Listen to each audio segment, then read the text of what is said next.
Hello, everyone, and welcome back to day 2 of YCS Hartford. That's right, folks. We are here at the Connecticut Convention Center. Beautiful day outside. Excited to be back. We have 129 duels remaining in our tournament so far. We are entering the 10th round of Swiss.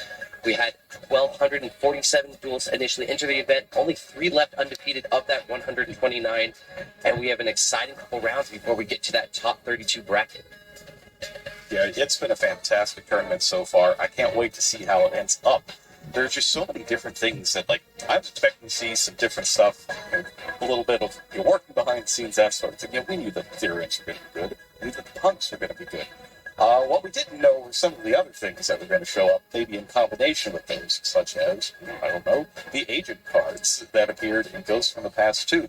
We've been keeping a track of some of this stuff throughout the event so far, and amazingly enough, an Agent Punk deck has arrived here on day 2, and we're going to see it right now. Yes, that's right. Welcome to round 10 of our Yu-Gi-Oh! Championship Series. So here's our first player. We have Jake from Northport, New York. Favorite card, Madolche Magically. Oh, that's not a bad one at all. No, definitely a strong one. And then, Jerome, let's introduce our second player. And this is Julian L from Monroe Township, New Jersey. His favorite card is Fleetwood Scout. A pair of favorite cards that are searchers.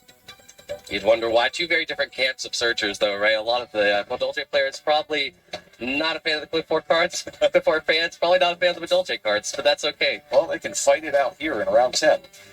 Yep, definitely, and excited to see it. So you talked a little bit about it, right? So Punk, very powerful engine of cards, right? Very good at doing what they do. Can you explain to me why they might mesh well with the agent team? So if you've got a deck that wants to synchro summon, right? If you've got a bunch of synchro monsters, the punks are pretty good at it. So if you combine 2 decks that are pretty good at synchro summoning, you can get up to some real shenanigans. And in this case, that would be a combo that gets you to Hot Red Dragon Archfiend King Calamities on your opponent's turn to lock them out of cards for the turn. It seems pretty powerful. We've seen it in the past, right? Multiple synchro things working in tandem, all the way from probably back to 2009, 2010. We've seen that, right? Yep. Synchros just being one of those things where all you really need is tuners and non-tuners. So it doesn't necessarily need to be archetype specific all the time. As long as you're good at accelerating monsters and being able to sort of generate advantage throughout that process, you're gonna get somewhere that's strong. And that's something agents have always been good at. The Agent of Grecian Venus, along with Mystical Shineball, has long since been a staple in these decks to try to just, get a bunch of different materials. I think the last time we saw it was when World Chalice. Remember the World Chalice deck back from the early days of the Brains era? That was a mainstay there, in order to just get enough monsters to lock things up. Yeah, I feel like, especially back in the day, anytime something involved the Agent of Venus, you knew that it was going to be unfair. Yep. Right? Yeah. No, there are very few monsters can generate one additional monster, right? Anything that we think about that's good at link climbing, for example, or accelerating an additional monster on the field so you can get a little bit bigger in a synchro summon or anything like that. We're oh, 1 additional monster, that's nice. 2, we're talking things like Gofu, extra strong. 3, though, there's rare that many cards can generate that many extra monsters. But what if you could recycle the Shine Balls and go even further? Blasphemous. Blasphemous. But yeah, it's going to be exciting to see, right? I'm really hoping we get to see it pop off. As you mentioned, Agents got new cards from Ghosts from the Past 2, so really exciting to see. It was a fan favorite theme from back in the day. So the fact that we can possibly see it into the fray, especially into the top cut of such a fresh format, that's super fun. And one of the cards that he's playing at 3 is one of those new ones, the Agent of Life Neptune. That really helps you accelerate monsters onto the field. It's exactly what you want to do. Yeah, well, hopefully we'll get to see it. All right, so we started with the Sacred Waters in the Sky. And that is one of those new cards from Ghosts from the Past. Yes, it's Activate Sanctuary, and then it's either Activate Sanctuary or add a monster that lives Sanctuary in the Sky. You heard him. And that's basically all of the agent monsters. They all list the Sanctuary in the Sky somewhere in their effect, normally to give them some kind of a bonus effect. So the way the agents work is that they do one thing, but if you have Sanctuary in the Sky in the field, they do something else, or can do something else as well. Some kind of additional ability. So the most well-known agent is probably the Agent of Mystery Earth. When you normal summon Earth, you can get Agent Monster. If you have Sanctuary in the Sky, you can get Master Hyperion instead. That's the kind of effects these are. Yeah, definitely cool. I remember like back in the day, sometimes you'd see certain agent decks like splash that card. Not so much now, right? Because ultimately, like the card doesn't have a huge impact, like not really high impact. So he's really just using this for searchability to make sure that he can get to Earth faster. And there it is, the Agent of Mystery Earth. Resolution? No, that's successful. I will special summon Trickstar Quarterman. Yeah. So we see the Trickstars there. They haven't really shown up in a long time, but with Trickstar Light Stage going semi-limited on the last list, that little package of Trickstar Light Stages as well as Candina and Korribane has been, I wouldn't say more popular, but it exists as opposed to before when just nobody played it anymore. Right, yeah. I mean, we saw that splashed a lot in previous like formats. Light stage, just being able to lock something down gives you the immediate like card back when you play it as well, so you don't feel bad about committing to it. Also, it's just the in tandem with the Korribane really is just like an accelerated summon.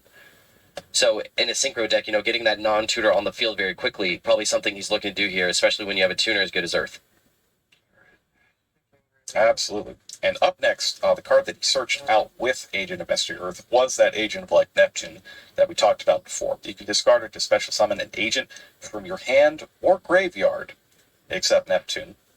Or you can summon a Hyperion instead if you have Sanctuary in the Sky on the field.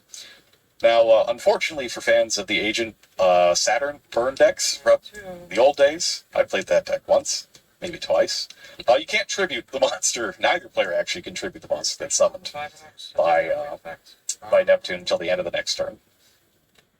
Yeah. So no Saturn for you, but they can't Nibiru it or tribute off of Kaiju or anything like that. Links away his two monsters for Crystron Halka Vibrax, which summons another copy of Earth from the deck.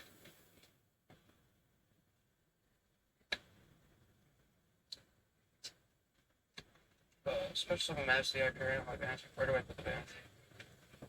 So Majesty Hyperion, another one of those new cards that goes from the past. Kind of it's a dark version of Master Hyperion. The most important thing about it is its level, though. It's another level 8 Or Master Player Hyperion. that you can combine with Earth for the new Synchro monster, Master Flare Hyperion. Master Flare Hyperion, not relevant on summon, but it lets you send agent monsters or other monsters that mention Sanctuary in the Sky to the hand or deck or extra deck to the graveyard. And it's kind of like a Prisma type effect, somewhere between Prisma and Phantom of Chaos. Actually, it's more like Phantom of Chaos, isn't it? Because it copies everything, the name and effect. Yeah. Activate the effect of technically Venus. And then it's got another effect that's, if you know Lord of the Red, where if your opponent activates this thing, it's a quick effect to destroy another card your opponent controls. It's like that. You banish a fairy in order to do it.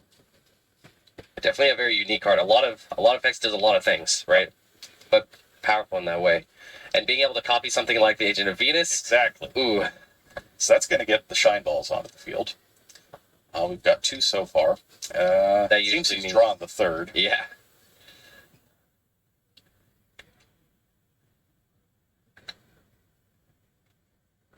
For Protector of Agent's Moon. Oh, there's another new one. That searches for.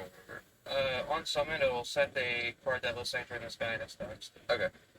Nevertheless. It also has an ability, since it is the moon, to grab the Earth if you have Sanctuary in the Sky.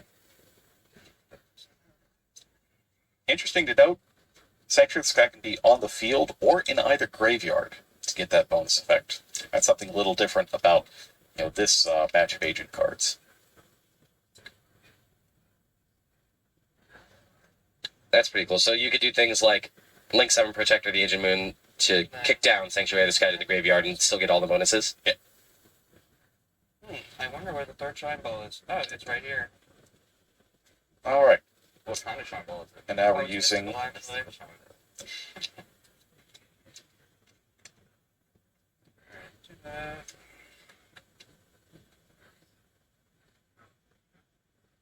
Those 2 are being linked away. That's 2 plus 1 is 3. Summon Celestial Nightlord Parshath. Yes. So Nightlord Parshath. I get discard a card to add a card that lists Sanctuary in the Sky as text. If Sanctuary's on the field, it could be any fairy I want. And then if a fairy is sent to my graveyard except during damage step, I can banish a fairy from my graveyard with a higher level. So if I banish a Shine Ball, it has to do anything higher than 2. Okay. Effect. So previously only used just because it was, powerful, or a big attack point, Link 3 monster where all the arrows point from you. The effect of this card is actually quite strong in this deck. There we go. And we got the Fallen Sanctuary trap card.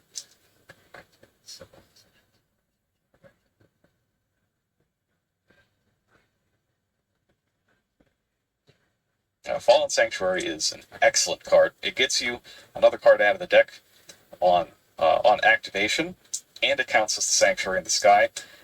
And it's a repeatable monster effect negation that you use by banishing a fairy from your graveyard. Activate the effect of Neptune. Sure. Summons the nature from my hand or grave. Yeah, there's a lot of upside, right? So you get to turn on all the second halves that you mentioned before, but something that sort of gives you advantage continually throughout the game, right? Really being able to eke that out, and searchable via a Link monster. Strong trap card. Yep.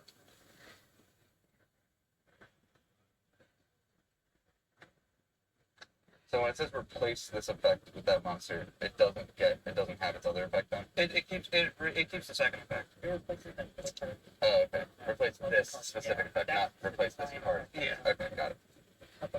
Yeah. Okay. So as they clarify there, Master Flare Hyperion is still basically keeping the effect to destroy cards on the field. Thank you very much. I have to put 2 dice on it. Got to do Appaloosa for 2. Set 1 and pass 2. I took river. Place. And this is just the agent half of the deck. Yeah. Right, yeah, so no punk cards. Yes. Solid opening for just the agent half, although he did commit everything. Yes. Yeah. It's not a quick effect, right? Especially on No. And then this can banish itself to this protect something by battle.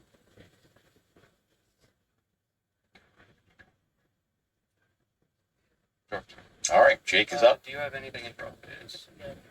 Oh. Okay, sorry. Can we put like a die right here? Just have to remember this. Okay. Anything in draw phase. Nope, I've had pass priority. I will activate Fallen Sanctuary to set his color craft Fallen Sanctuary this way. That was us. All right, and the card to set is going to be another copy of Sacred Waters of the Sky. In the sky. Not of the sky, in the sky. They can banish a fairy to impermanent card. A card or a monster? A monster. Yeah. So not too bad. He has the destruction from Hyperion here. He's got 2 shots from Appaloosa. No person. He's got Fallen Sanctuary to negate a monster effect. And he's got that Palka Fibrax still lying around. Lure of Darkness. Draw 2. And then he has the Sacred Wars in the Sky for like 1 protection. Is this specifically for fairies or agents? Can he protect the Appaloosa? That's my big question. Hmm. No, actually it doesn't. It is a monster that mentions Sanctuary in the Sky. Not quite an Appaloosa. No. Okay, so Jake is going to start off with Allure of Darkness. Drawing 2 cards, going to banish the Despian Tragedy, but gets its effect negated by Appaloosa, so it's going to go down to 1 counter, 600 attack remaining.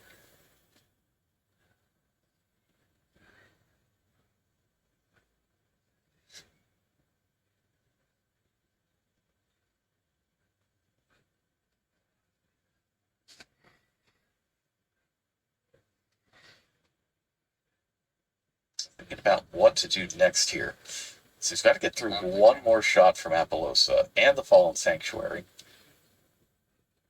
And it's just a matter of, are there cards that you could play that you don't care about being destroyed? Yeah, it's interesting for sure. I misspoke before. 800 attack remaining on Appaloosa. Yeah. Branded Fusion is up next. Can't stop that. Strong one, because that's going to trigger a lot of effects, right? Basically going to give him 3 free cards.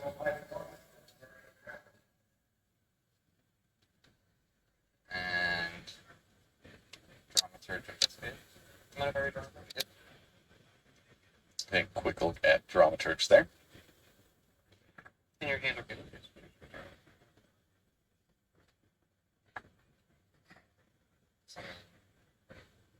Rebellion. The Searing Dragon.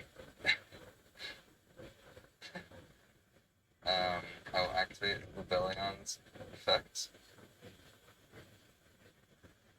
Discarding.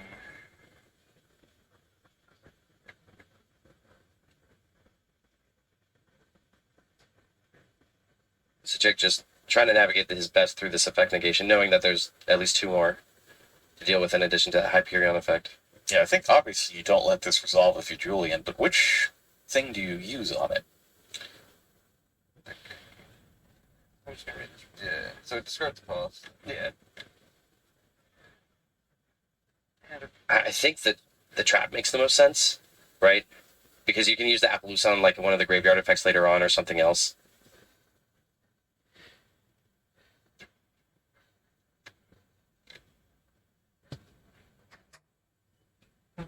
Yes, and Fallen Sanctuary does have to be used on a monster on the field, so that would make sense.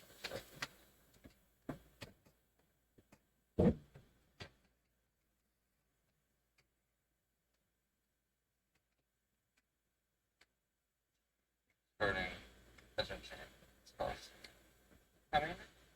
4.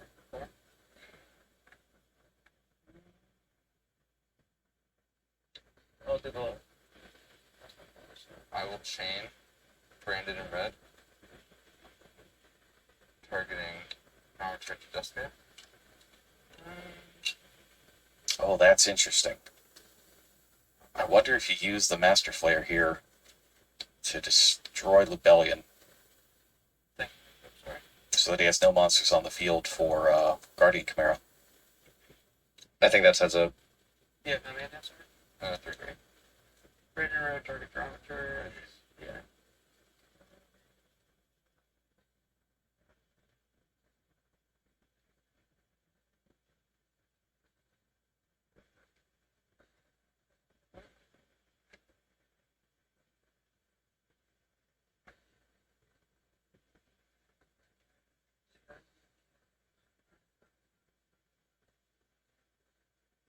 So if he doesn't have Lubellion, what does the Branded in Red summon here? He picks up Dramaturge. Okay. Just be like fairy, pretty sure. Yeah. I just want fairy monster. Banishes 1 fairy monster, banishing a Shine Ball on Lubellion. So chain resolves. Rebellion on the Searing Dragon gets banished. Dramaturge gets added to my hand. I do not wish to fusion something. Okay. Yes. I will activate Edge and Chain. Sure. So this has no more negates. Yeah.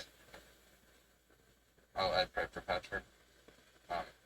Just gonna activate Pride for Patchwork. Sure. You banish Mystical Shine Ball. Yes.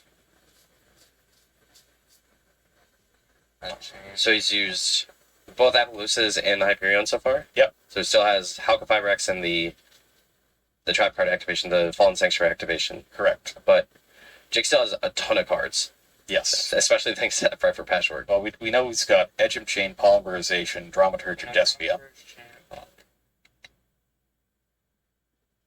And he's got, what, 2 or 3 more? Looks like it. Activate Allure of Darkness. Another Allure. See, a lot of double Allures. They tend to come in packs these days. I think the Despia branded deck, especially between like Fright for Patchwork, Branded Fusion, all the searching involved with those cards, it's feels pretty common to see like one allure into the other, right? There's a lot of deck thinning in this strategy. And that's with the already enhanced deck sizes. Yes, yes. Although this one's a little shorter than normal. We've got 43 cards instead of 45, 46.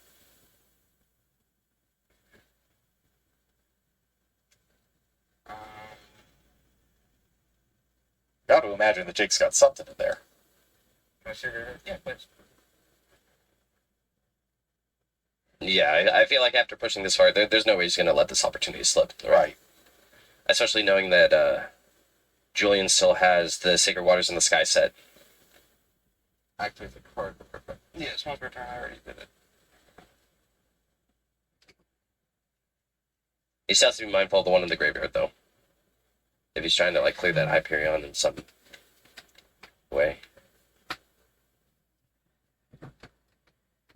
Well, 1, 2, 3, 4, 5. Oh, really? Set 3. No, end my turn. End of main phase, I'll activate hop. Banish ripples. That's rough. So he's ending with, it looks like 3 cards in hand, or, yep, 3. So we know one is that Dramaturge, One's Dramaturge, Edgem one is Chain. Edgem Chain. and then another spell card. It's probably just the polymerization, right? It makes sense. All right. The Executor of the Underworld. So this one's pretty cool. Another new synchro monster from Ghost from the Past too. So it doesn't have agent in its name, but it counts as an agent. It's always treated as an agent monster. You can banish a monster from graveyard Main phase still, or to like a Book of Moon, a monster essentially. draw for turn. And the bonus effect is that it's a quick effect if you have Sanctuary in the Sky on the field or in the graveyard, which he does. You could also, banish it from graveyard to get another Sanctuary in the Sky. I don't think that is quite the relevant effect in this scenario, however. Okay, branded in red. Targeting another this. Thank you. We've got another branded in red. You have Green. green hand, one of them is Dramaturge. Chainmaster Flare Hyperion, I will banish another Shine Ball and target this. You did it. Oh, No. oh, got the super poly. 50-50. Took it clean. It's Dramaturge and Fallen of Albaz are banished with branded in red. Summon. Whatever. Is that Aquarius? Accessory monster was like dark. During the main phase, change the attack of all monsters and the field to 0 until the end of the turn. Yep. Except for later agent monsters. Since the card is under possession leaves the field because of my opponent's card effect, you can add to your hand or special one battle without this. I will activate Dramaturge. Okay. Yep. Then the graveyard range. Okay, and then. Okay. Sure. Alright, so the Dramaturge springs back onto the field as well. So draw phase, standby phase, main phase. Activate the Sacred Water from the Sky. Sure. It's very interesting, like, actually just seeing the agent part of the deck play out like this. It feels really old school. It does. To me, it's awesome that it's able to keep up with everything that the Despia branded deck is doing. Right. With 0 access to the P.U.N.K cards. Adds a monster that lists Sanctuary in the Sky, and then I'm going to gain 500 for each Hyperion and Fairy because I have Sanctuary in the Sky. So I'll gain 1,000 at the end. I'm sure going first a little bit unhindered probably helped him get to this game state, right? Yeah. But it's not like Jake's hand was that bad. Like, it was unfortunate at the end that he just had to set 3, but other than that, Jake's hand was fine. Right. Yes. Like, he had Branded Fusion, he had some nice, like, allures, Yeah. he had a frame for patchwork. You can't ask for, like, much more from the branded side, right? Exactly. And a lot of times they don't play, like, the defensive cards, the Ash Blossoms and the like. So if you do go first against them, there is a good chance that you're going to be able to just do all your stuff. And they're just hoping that all their stuff beats all your stuff. That's fine. Alright, we got the Agent of Mystery Earth back in action. For the original Master Hyperion. The OG, yes, sir. Yeah. Even Jake recognizes it. Real Yeah. recognize real. Yep. Then main phase, change it. Mind if I... Yeah, go for it. Oh, this is exciting. If we can get, the entire Hyperion crew in one duel, because we already got Majesty, we got Master Flare. We get the original as well. That's all of them. That's an album cover, as Yep. far as I'm concerned. What's that album called? The Majesty. The Majesty, yeah.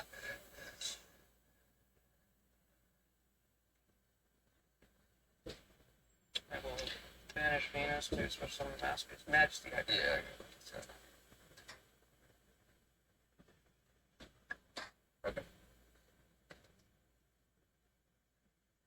Alright, so Majesty Hyperion hits the field first. It's got, like, the reverse stats of Master Hyperion. Yep. Ooh, into a Baron de Flare. Um,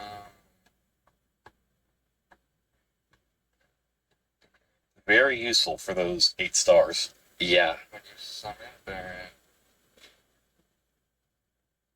So the on-field effect is kind of like, drama original Sanctuary in the Sky. So original Sanctuary makes it the battle damage 0, and Majesty Hyperion inflicts it to the other player as well. Chain Ball Sanctuary. Banish the Shine Ball on target. Okay.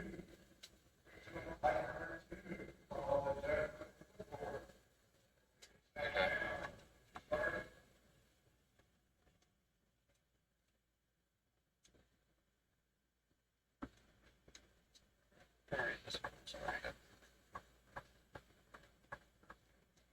I think after that was false. Sure.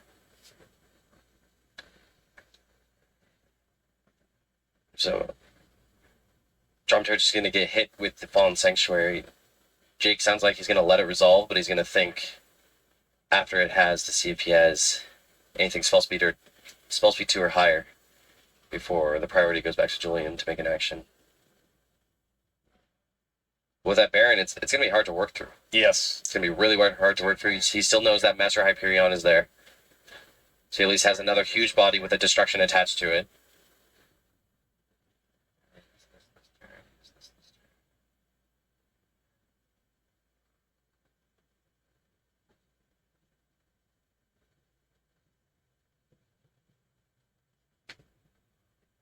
Zero attack on Apollosa, though. So that monster, not necessarily a threat. I think it,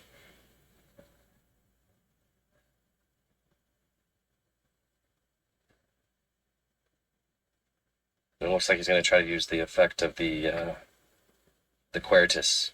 I'll activate Baron to negate. Do you have a response? I do not. I'll chain Underworld for that. Okay. That will set this. Yeah. And then it gets destroyed. Attempt to activate. That has to be face up. Basic card. Yep. So I was just looking at that Why did that? to see, it's got to be face up, right? And the answer is yes, it does. That's a very smart play. Very cool interaction as well, right? Yep, and now that's it. Julian will take the first one with just the agent half of the deck, right? Yeah. Ooh. The whole game one, I was just like, oh, I wasn't even thinking about my play because I thought you just ended with Christia. Yeah. That was a very good game. Yeah, very cool to see exactly what the agent cards would do in that scenario. But it's funny, even hearing from Jake's side, like, when you think about agents, one of the scariest things to ever think about talking about Christia, right? Like another, because we keep on talking about Artifact Side, Vanity's Ruler, all these other things that just sort of turn off summons. Back in the day, like, this was a Christia deck, right? It was one of those things where it was just like, oh, sometimes it's just free to summon a Christia, and that's incredibly powerful, but not even really what Julian's trying to do with this deck right now. That gets worse. It's far worse getting hit by Calamities than it is getting hit by Christia. Because you could do something about Christia. You can't do anything if you can't play any cards. Yeah. And he didn't even see that or any of the really super explosive stuff that Julian can do. So I think that could be an advantage to Julian going forward, is that Jake only knows half of what he's going up against. Definitely the case. And he's not even, like, fully aware of what that hat just saw does, right? We saw him reading a lot of cards. We saw him think that his game plan was a little bit different. And so that's going to help Julian a lot in this, like, second and third duel, possibly. The big thing is, though, that at the end of the day, you look at what Julian's deck's trying to do, at least with that half, it's a combo deck, right? He's trying to summon a bunch of Shine Balls. He's trying to get out a bunch of Synchro Monsters and Link Monsters. So there's a good chance that a lot of common side deck cards you'd put in against these combo decks are also going to hit this deck, right? So you think of things like Nibiru the Primal Being and all those other just awesomely, like, powerful monsters that are great with interacting in that way. So I think Jake still has a solid chance in the second game, at least. And he gets to go first on top of that. Big deal. Definitely a big deal. But that doesn't mean that Julian won't be able to bring in side deck cards of his own, right? Especially against a deck like Despia Branded, like the one with the biggest target on his head. You assume that at least a large chunk of his side deck is built for that, or he's, like, catered his main deck to where he has that advantage, like we saw in game one. Yeah, one of the things, and I was talking to Michael Cohane about this while he was working on the tech update yesterday for the written coverage blog, which you can find off of vo-card.com. DD Crow, main deck's DD Crow. He's back, and he's causing problems for lots of Despia players trying to resolve their branded in reds. Lose that monster you're getting back, lose your fusion summon as well. Deep Throw is definitely a big game, and it's one of those hand effects that we talked about before. A classic one that it's not once per turn. Yep. Right? You can keep on throwing them down. Great in pairs. Because that's the trouble with the Ghost Girls, right? Is you want to have a good mix of those so that if you draw two, you can play both. But with Crows, just play them all. Right, Play 'em. yeah. It's hard not to commit to 3 Ash Blossom, right? Just because of how powerful and flexible she specifically is.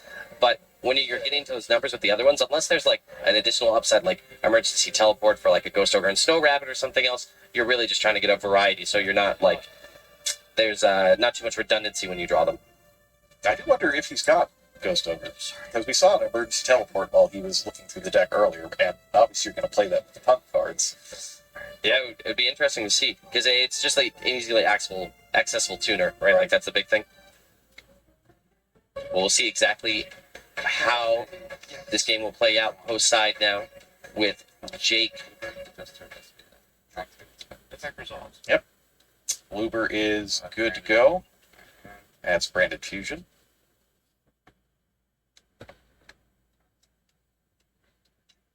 Activate Branded Fusion. So Julian has the Ash Blossom.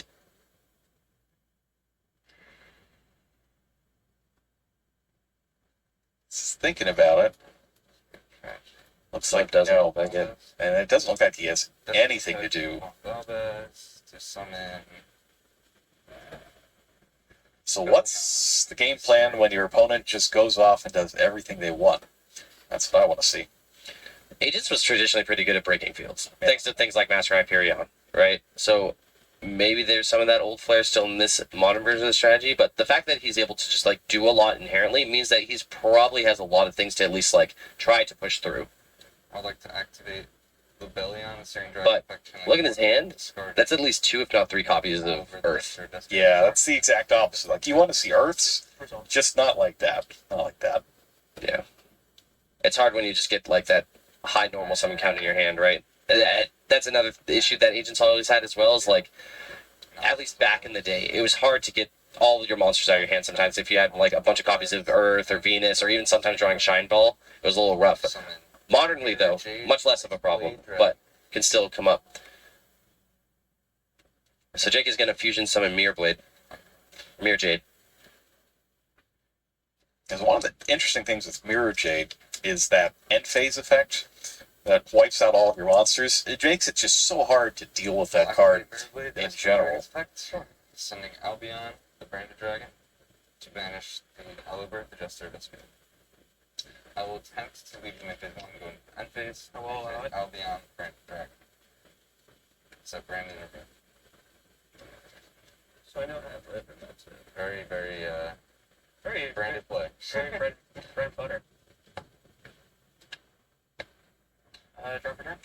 It's Ooh, but finds an emergency teleport off the top. Standby main phase. That could help. Yeah. It does look like 3 copies of Earth, right? Oh, yeah. Full trio. I'll activate emergency teleport. That's what it gets for being the third planet from the sun, I guess.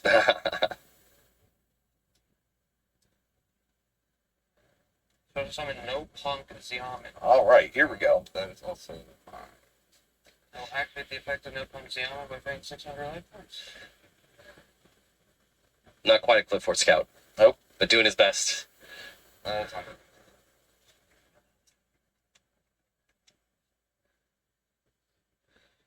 I will add no P.U.N.K Deer Note. It's Deer Note. So with Deer Note, that means his last card should be a P.U.N.K.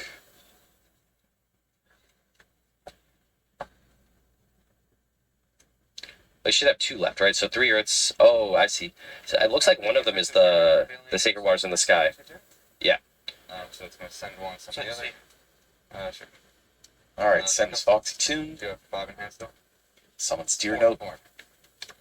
So that's 8 levels worth. And now Jake's going to think about it.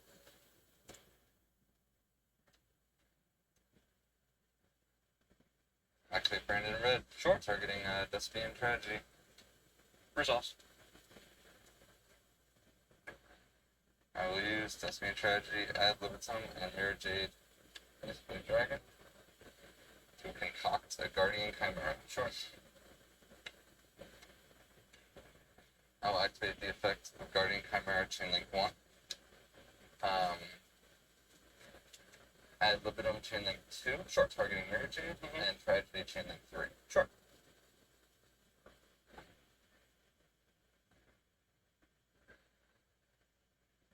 That's a bit of a tough one. Yeah, I mean, pretty standard plays from the Despia branded deck, right? So you can't like not expect these. But just rough given how sort of poor Julian's hand is, right? Having these that many copies of Earth is so rough. And Cardinus. The question is he going to destroy the tuner or the non-tuner? I'm going to destroy the Xeon. I think the big thing there is that, like, normally I feel like the majority of the time you try to destroy the tuner, right? Because there's usually more free summons for the non-tuners. But knowing that the deck has a bunch of copies of Earth, Summon Earth attempt to activate effect. Activate Courier. Just negates, right? Yeah. And on resolution, I'm going to activate Mirror Jade. Sure. He's going to both negate it and eliminate it. To banish the Deer Note. Oh, okay. Interesting. Deer Note's gone this time.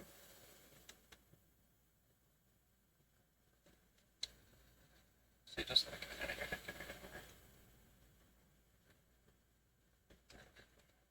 what would have also been interesting to see is maybe he banishes or he gets rid of the Deer Note initially because of the emergency teleport is the one who's summoned the Punk. But Right.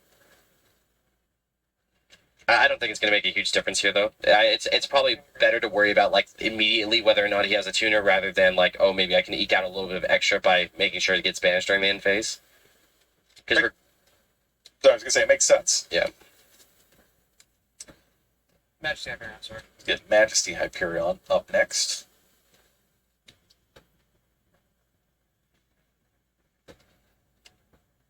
And Majesty Hyperion, you can banish from your hand and field as well as your graveyard to summon it. So it's a really good extender for this deck. It's vital. So Master Fire. Yeah, especially being able to make use of like the dead copy of Earth, basically, or quote unquote dead, right? Yeah. Copies Copies Venus. Venus. For 69. Do it again. 64. I'll do it a third time on that. 59. They're just going to put themselves down to 59 to field all three Mystic Shine Balls. Still has one copy of Agent Earth in his hand.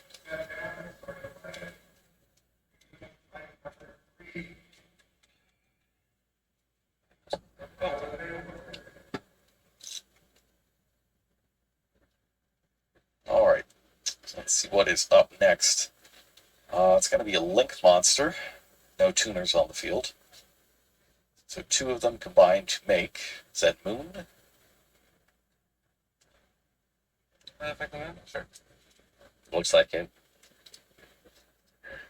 I feel like he stopped for a moment on Hauka Fagrax, like, I wish it was you. I wish it was you. Zed and sends Neptune. Probably going back. Gonna keep wind climbing. They become the Celestial Night Lord. Parshaf. Effect? Sure. Discard the third Earth. And it was, in fact, Triple Earth. That gets classic Master Hyperion. He was able to use them, like, pretty efficiently, though, right? Not too bad.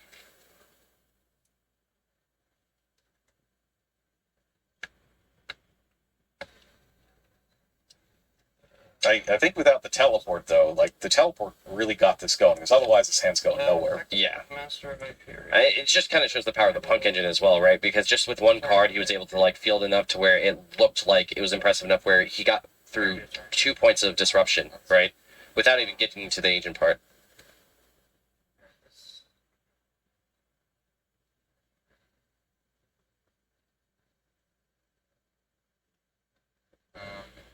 Okay.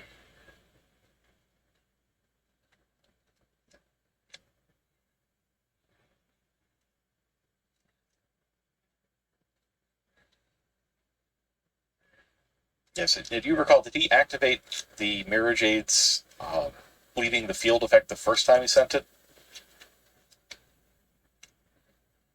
I don't recall.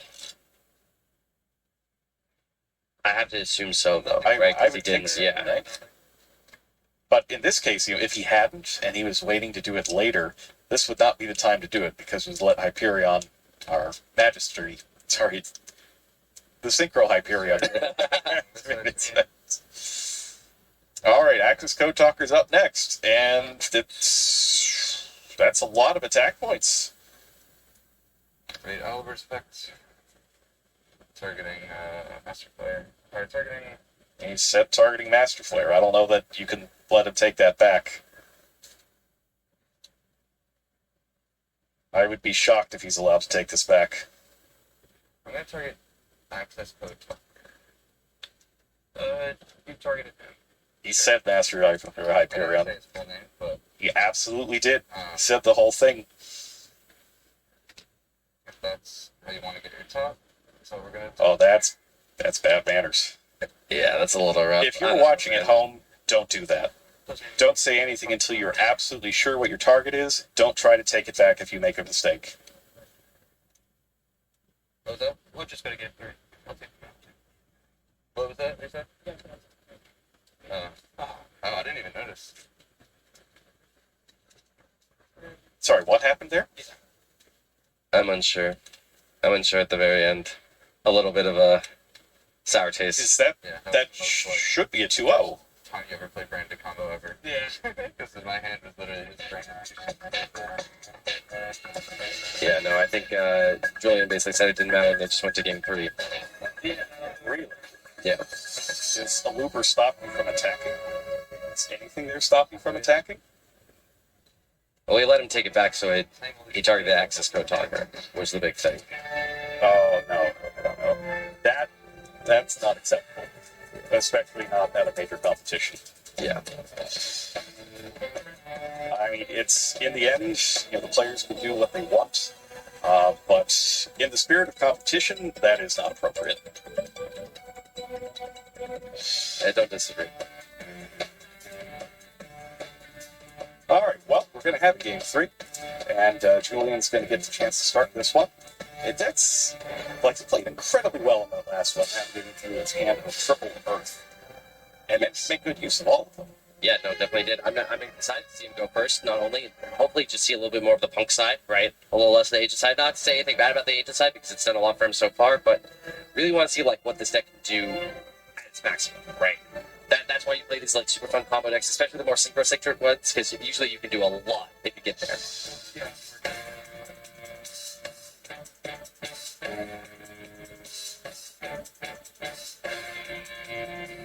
It looked like Julian made his decisions very quickly, Yeah. if there were any at all. Yeah, the one thing is that time is ticking down now, right? Sub 6 minutes. Probably by the time we're all shuffled up and hands drawn, maybe looking at like close to 5, right?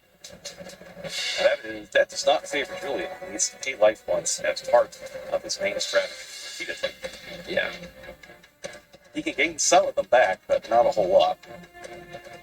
Yeah, he needs the Fallen Sanctuary up, right? Basically to start gaining life points like we did the previous duel with Sacred Waters. Now, like the cup chunks, we've got lots of monsters that mention the Sanctuary in the Sky.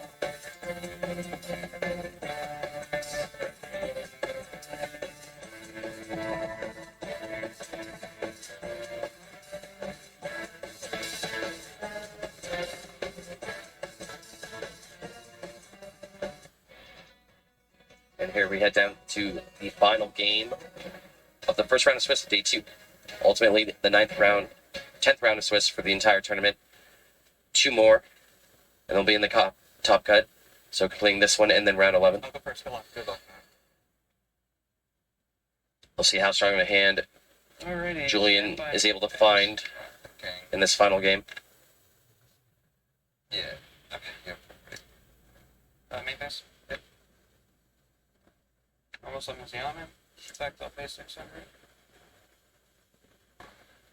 Starts off with Xiamen. Gonna search out the Punk monster. You go to 70. Yeah, when I was thinking about paying life points, I went straight to Earth. Didn't even think about Xiamen. It's going to be a lot. All right, sorry, I went straight to Venus. Yeah, There's a lot of planets out there, Jerome. there are. There's a lot of planets. Jump on Deer Note. Anything on resolution? Nope. Effective Deer Note, reveal herself in Sharakusai. This is the one that, yeah, it's lets you fusion. So that's the fusion summoning one. We haven't seen. Oh no, we did see that yesterday once to summon the Rising Carp. You can fuse by You paying can 600. pay 600 fusion summon a Punk fusion monster from your extra deck using monster from your hand or field. Yes, and then it has a quick effect during my turn. To 600. fuse, or synchro summon to a punk. Okay. What are you summoning? I'm gonna summon Deer Note. Okay. Anything? All right, Steer Note's out. We got 8 levels worth.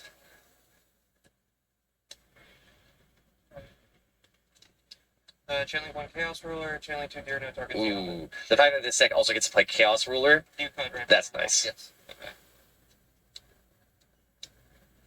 Gonna fill up his graveyard with a ton of cards. A Shine Ball. Yes, the Shine Ball's looking pretty Yeah. shiny right now.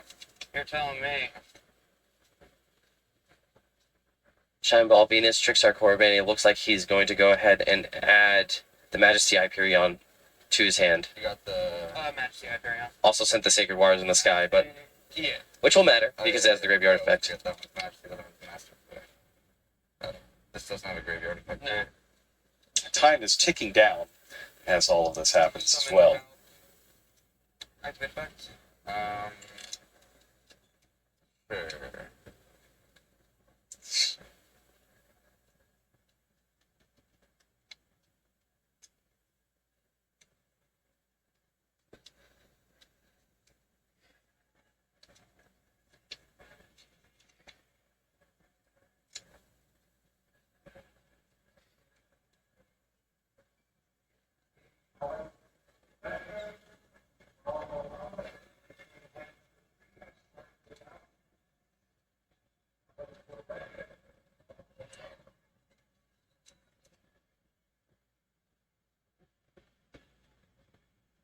Sure.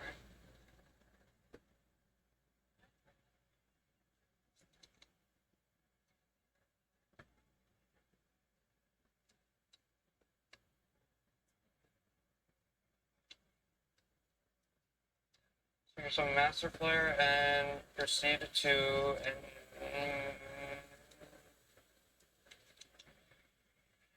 XP Chaos Ruler.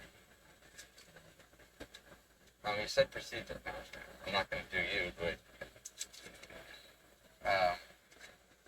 So you burn up his. Yeah.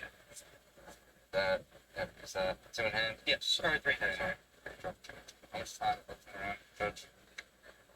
Minute 43. Draw phase. Yep. Standby phase. Main phase 1. Mm-hmm. I'm going to activate Dark Ruler no more. That's so Dark Ruler no more. That's very interesting. I'll be on the shred. We are taking a look at Jake's deck list right now, and he doesn't play Dark Ruler no more. Taking a look at his side deck at the moment, and he has made a deck list error. His side deck actually says he's playing a deal with Dark Ruler. So that's a bit of an issue. When you make a deck list error like this, basically what happens is, when it's seen, if you've placed another card on your deck list that is a real legal card, that is the card you were expected to be playing. And when that is discovered, you end up getting a game loss, and you are forced to switch in that card instead, if possible. But even if it's not possible, what you absolutely can't do is keep playing the card that is incorrect. Oliver the Jester Despia, activate effect. Mm-hmm. Add branded fusion to my hand.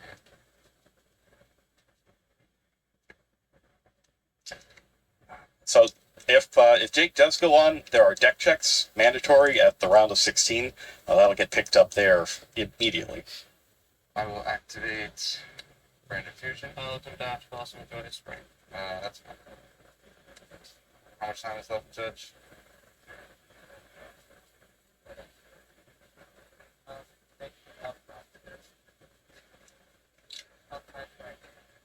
Interesting time. Interesting time. Interesting time here in the feature match table. A lot can happen. Yep. Yeah. I forgot what round it was. I thought this was top 32 already with how intense this particular match got. There was a lot on the line. And this one, a whole lot on the line. And yeah, it's tough, but at all times, you have to maintain decorum and proper sportsmanship. You know what's in the policy documents. The thing that came up with Access Code before, a player, once they've committed to a play, if it's a physical action, then once you complete the physical action, even if you say something different, the physical action is what you go with as long as it's legal. If it's something that isn't a physical action, such as choosing a target, what you say goes in that case. So that's the situation that came up before. And then for the decklist stuff, you have to make sure your decklist is right before you enter these events. We've seen all sorts of stories with players all throughout YCS history being forced to not play with Monster Reborn. For instance, I remember there was a YCS that I judged at where I believe the player who won was playing Monster Reborn all day during day one, got to the playoffs with it, gets the deck check, you don't have Monster Reborn on the deck list. So you end up getting a game loss, you can't play it, and still manage to overcome that. So it's possible to overcome things like this, but just don't put yourself in that position in the first place. Check your deck. Check your deck list. Make sure you don't change it between now and the event, especially if you're pre-registering. There's a lot of different ways to register things nowadays. We have online deck submissions, that sort of thing. It used to all be paper. So if you remember this, back in the old days, everybody would sit down for the player meeting in round one with their deck was face down in front of them, and the judges would come and collect them the entire time while the announcements were being made, which feels like a decade ago. It might have been a decade ago. I don't remember the last time we did that. It probably was close to a decade ago, yeah. But the big thing is, right, especially when you're filling out digitally, there's a chance that, it autocorrects to certain names, right? It looks up to similar cards. You start typing in Dark Ruler, first thing that might come up is, a deal with a Dark Ruler. Alphabetically, that would be the first card, right? Dark Ruler. Ultimately a bad deal, though. Don't make it. Yep. And that's the problem. But yeah, but as you said, we've seen players overcome it, right? There was a YCS champion who won without Performer Pile Monkey Board. Yep. When he entered the top cut, realized it was not on his deck list, still managed to win YCS, right? I think we don't have it this week, but Aaron Furman, I specifically remember this event. It was like YCS maybe Philadelphia. He entered with Medolce, forgot Message Gelato, low fat Medolce, still did his best, didn't make it as far as he could, but at the end of the day, it's half the tournament happens before you enter, right? It's all about making your deck list, getting your exact deck right, making sure you have all your combos known, right? Knowing your matchups, but a big part of that is just making sure your deck list is correct, right? Because all that work you invest before to make sure you have this perfect deck can just get ruined immediately if you have a deck list error. Absolutely. And it always comes up at the worst time, right? It's all, look at, it's random deck check here, between games. You do them at the start, you do them in between games, you'll be down a game, and then you get hit with the mid-round deck check, and then you find out you have deck list error, and now that match is just over. Yeah, I mean, definitely the case. Especially, if it's not caught during Swiss, it's always caught in the top 16, right? Which is a bad place to get a game loss. Yep. It does not feel good. It makes that top cut even more stressful, even more difficult, because at that point you expect to be playing some of the best players in the room, right? Or the best, basically, right? The 16 best players. So, yeah, and you have no time to get used to not playing with whatever that card is, for instance, or playing with whatever the replacement is if you're able to replace it. And then you immediately go against one of the best in the league. Yeah, so it looks like, I don't know if you heard that. So we paused for a minute just to make sure that the decklist issue was corrected, which it was, it sounds like, that it was the old copy of the decklist that was corrected after. So we just had the misinformation back here. So he has corrected it to play 3 copies of Dark Ruler no more. I see. Yeah, so at least we were able to get that corrected. That's good. I see. That's another advantage of the pre-registration, I guess, that if there is an error of that nature, there can be a chance to collect it. Because back when we did the paper deck lists, as soon as you turned that thing in, you were cooked if you made a mistake. I can't tell you how many people came up asking, after round one, can I see my deck list? I think I didn't put, tour guide on there. And that's not going to go well. I will. Alright. I'm going to activate polymerization. Polymerization. What a great card. Use these 3. Use the classic polymerization to fuse 3 monsters into Guardian Chimera. And having polymerization in the graveyard also makes it so that Chain link. you get a targeting protection. Activate edge of chain link 2.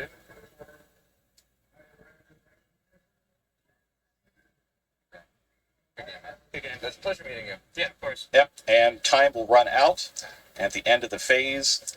Due to the life point payments, Jake is going to have a lead there. Somehow. Oh no, I was trying to. And as a result, he is ahead in life points at the end, That's great. and he's going to get it here.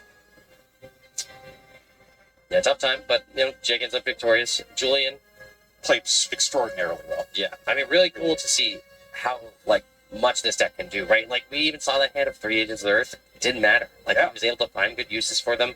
The Punk engine inclusion is also super strong. Getting access to emergency teleport is great. And Trickstar Lightsage, just rounding it out with getting a free special summon in Korobane, and the ability to just lock something down, or more so force something out, right? It didn't even occur to me, the access line there. I didn't even see that he had access code in there. Right. It was good stuff. And we got more good stuff for you coming up, so don't go away.